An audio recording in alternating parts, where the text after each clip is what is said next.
If you are a highly sensitive person, there is a very good chance that you are also exhausted.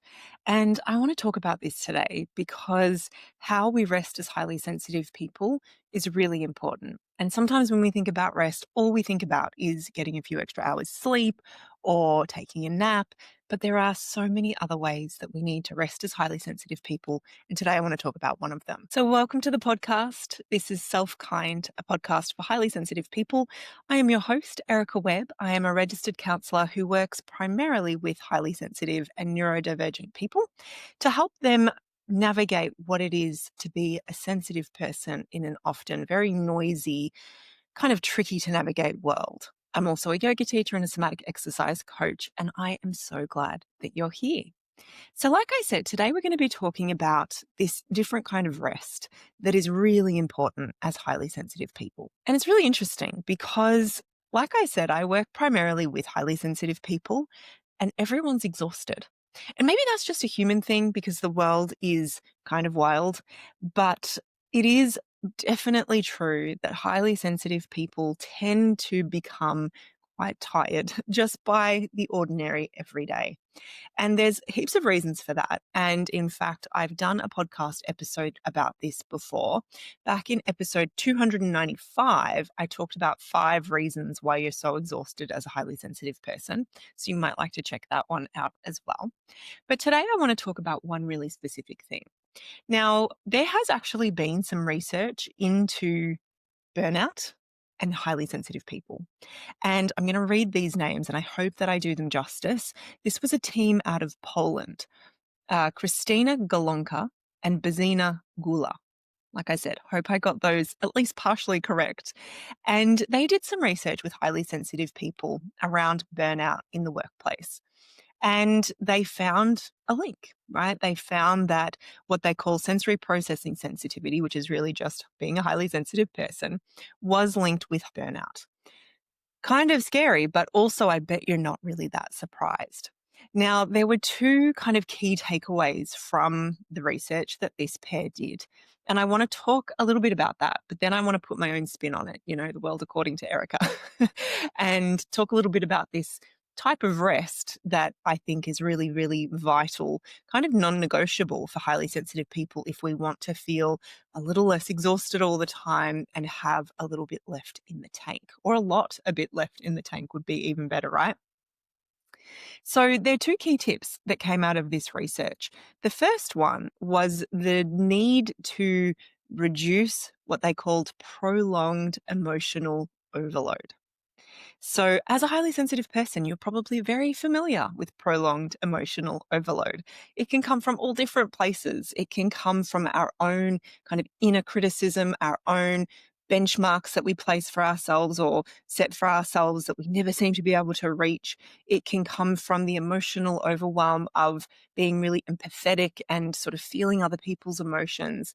It can come from the justice sensitivity that so many of us have of seeing awful things happening in the world and feeling powerless to do anything about them. It can come from so many places and some of them simultaneously, right? It doesn't have to be one of those things. It might be all of them.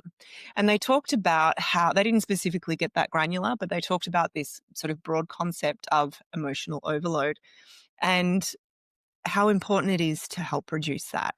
And the type of rest that I want to share with you really comes back to managing that.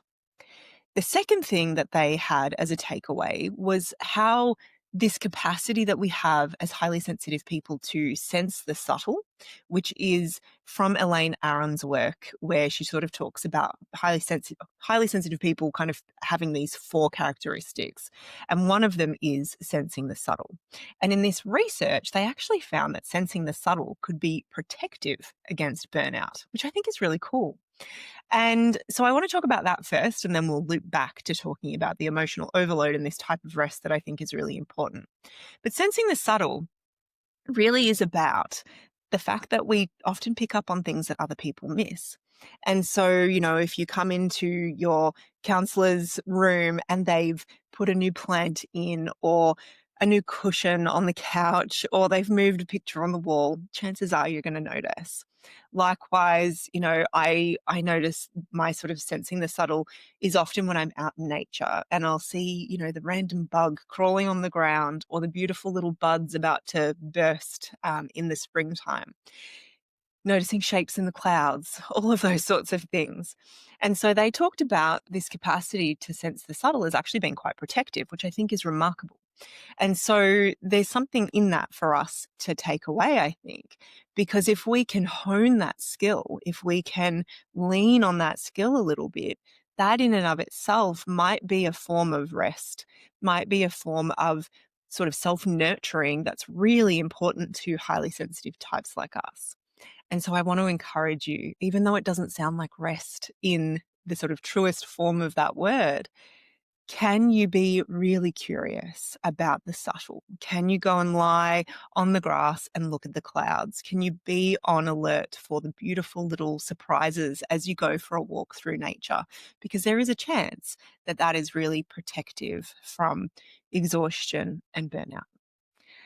All right, so let's step away from that research, but we're going to kind of keep it in the back of our minds because this idea of emotional overload being kind of problematic when it comes to burnout and exhaustion is something that we need to talk about. Now, it's kind of like there's always two sides of the same coin, right?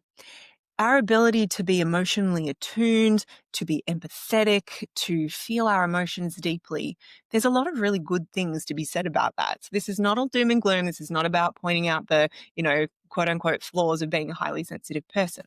If you've been here long enough, you know that I don't think it's a flaw at all, but it can be very challenging. So we want to just remember that, right? This is not all doom and gloom. This is not about what's awful about our characteristics and traits as highly sensitive people, but being able to understand them better so that we can look after ourselves with more skill, so that we, don't feel broken, exhausted, completely worn out all the time, that we have something left in the tank to give. Now, we're talking about this prolonged emotional overload. And I want to suggest that a large part of our emotional overload as highly sensitive people comes from our own self-criticism. I have never met anyone who's walked into my room as a counsellor as a highly sensitive person who's not actually really quite critical towards themselves. And it can sometimes be subtle, and sometimes they don't know that they're doing it. Other times they're very, very aware. But we tend to be very hard on ourselves. We tend to have very high expectations for what we should be able to handle and how we should be able to feel. We tend to have one set of rules for ourselves to follow, which are very hard and very harsh and very, very tricky to meet. And then we have another set of rules for everybody else, which are far more relaxed and far more realistic. But we have a hard time kind of applying the same rules to ourselves and giving ourselves that same sort of understanding and compassion that we're often quite good at giving to other people. And so when it comes to rest, like I said, we might think of that as being getting a few extra hours of sleep or taking a nap, meditating, doing all of those things. And those things are great. Yes, we want to be, physiologically giving ourselves enough rest. But it is very tiring to be deeply critical of yourself all of the time. And so I want to introduce the possibility that learning to be on your own side and not constantly be in self-criticism mode is actually a vital type of rest for us as highly sensitive people. Because imagine if you had this little shadow self that followed you around. And in fact, let's rewind that a little bit. Not a shadow self that follows you around, because that's kind of what's already happening. But let's imagine that you have a companion that follows you around everywhere, right? They're not you, they're somebody else. They follow you around everywhere and they tell you the things that you tell yourself out loud into your ear. How exhausting would that be to hear all the ways that you don't measure up, all the ways that you could be doing a better job, all the ways that you don't compare to this person or that person or the next person, all the ways that you're not yet good enough, all the ways that you've ever failed, all the ways that you'll probably fail in the future. You'd probably look for a way to lose them in the crowd, right? You would be like, would you leave? This is exhausting. I don't want to hear it. And yet, so many of us have that already but it just happens quietly inside our head. And so because it's not public, because nobody else can hear it, because it's often become background noise for ourselves, we leave it be. And oftentimes we leave it be because we don't know how to make it stop. We don't know how to quiet that voice because it's been a constant companion. And typically that constant companion has been there to keep us safe, safe from making mistakes, safe from, losing face, safe from being excluded from groups and families and connections that are important to us. But there is absolutely no doubt that it is causing and contributing to an awful lot of emotional overload, an awful lot of exhaustion. And so what is the antidote to that? Again, if you've been here for any length of time, you've probably already guessed because you will have heard me say it probably 80 billion times. But the antidote is self-compassion. And self-compassion is not something that most people find easy. It just isn't. It requires repetition. It requires practice. It requires patience. And above all, it requires willingness, right? Willingness to try a different way. But for most of us, we've done the self-critical thing for a lifetime, generations for most of us, right? Decades, not generations, decades. And so we've tried it. It doesn't work very well. It leaves us exhausted. And so it might be time to lean into self-compassion. And if you're not really sure what that could look like, I want you just to imagine somebody that you absolutely adore, somebody that you love, somebody that you want the best for, somebody that you hope the most for, and imagine what you would say to them. It is so cliche, but it is cliche for a reason because it does help us to step outside of ourselves and think, how would I want someone else to be met? How would I want to treat somebody else who is feeling the way that I feel? And chances are you wouldn't want to meet them with the kind of words that you say to yourself. Chances are you wouldn't want to set the bar as high as you do for yourself. You'd want to give them some grace. You'd want to give them some understanding. You want to give them that compassion. And so I just want to plant that little seed for you today. And water it if it feels good for you. Leave it if it doesn't. This is just an idea, right? Just an offering from me to you. But if you are exhausted as a highly sensitive person, it may well serve you to look at how you're talking to yourself, to look at how your expectations about who and how you should be in the world, what is reasonable for you to need and desire, and just look, is it kind? Is it reasonable? Does it give you space to be human? Does it give you space to be a sensitive human? Because if the way that you talk to yourself and treat yourself and expect yourself to be is at odds with the reality of your neurotype, the reality of your nervous system, the reality of you as a person, you are doing yourself a great disservice. And it is so tiring, right? And the world is already tiring enough as a sensitive soul without adding to that burden by being your own worst enemy, your own worst critic. All right, let me just quickly check my notes because I want to make sure that I've covered everything that I was hoping for. Let's just loop back for a second to that other part of this that we've talked about today, which was that mindful capacity that we have to sense the subtle. And that can also be another lovely antidote to this, right? To really revel in the fact that there are these beautiful gifts that come from being sensitive. You have the opportunity to see awe in places that other people completely miss or just kind of feel a bit meh about. So embrace that as well. Now, if this topic of rest for highly sensitive people is something that you would like to go a little more deeply into, I am focusing on reclaiming rest for the next 2 months inside the Self-Kind Hub. And if you don't know what the Self-Kind Hub is, let me tell you, it is an online platform. We're actually turning 6 this month. So 6 years ago, I started the Self-Kind Hub in 2019, and it is an online space for somatic exercise, gentle yoga, and this stuff, right? It's a space for highly sensitive people to move in ways that feel really nurturing, that help the body to rest without necessarily having to lie still.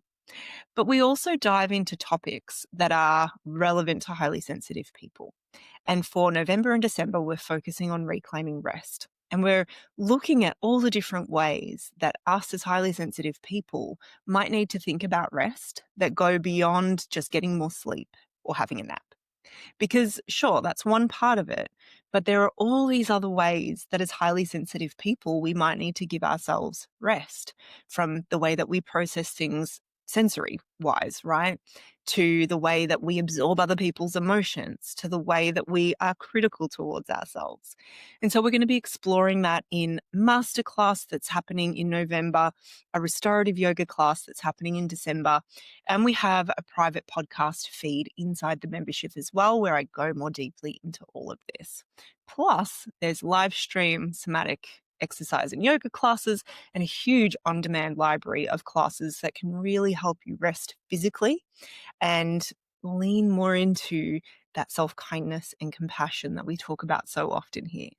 So if that is something that interests you, you can head to the link in the show notes or in the description to find out more. But I will also tell you the website just in case you can't be bothered going to look. So it's ericawebb.com.au/self-kind hub. And I will pop that in the show notes or the description below so that you can go on and click straight through. All right, until next time, keep being kind to yourself. Extend that to the way that you talk to yourself and start to get curious. Could the way that I treat myself and meet myself with my own inner voice be contributing to this emotional overload that is so common for us highly sensitive people? I look forward to seeing you next time. Take care.